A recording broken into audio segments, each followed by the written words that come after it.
Balitang Showbiz. Ellen Adarna sinagot ang isyong wala siyang ipon mula ng mag-asawa. Umaabante sa balita si Abante Showbiz reporter Mildred Amistad Bacud. Abante Radyo Live Report. Good morning, Raya at Dexter.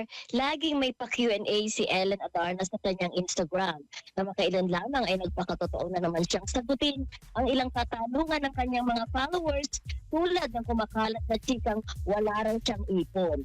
Bago kasi nagpakasal ay matagal nang hindi tumanggap ng proyekto si Ellen, lalo na nung nagkaanak ito. Ang sagot lang ng aktres na nagtanong ay, who said?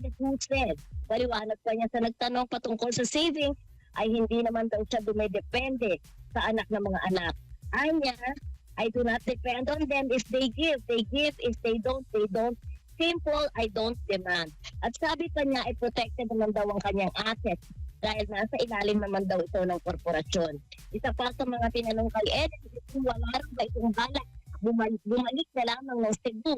Sagot niya ay nakaplano naman daw matapos ang 1 o 2 taon. Nag-aaral pa raw kasi ang anak nila ni John Lloyd Cruz na si Elias. Mukha namang mabilis na ka-move on sina Ellen at Derek sa hiwalayan. Matatanda ang matapos ngang layasan ng aktres ang aktor ay pinuno niya ng halaman ang bahay na tinirhan nila. Si Ellen naman ngayon ay nakafocus sa pag-aalaga sa kanyang mga anak.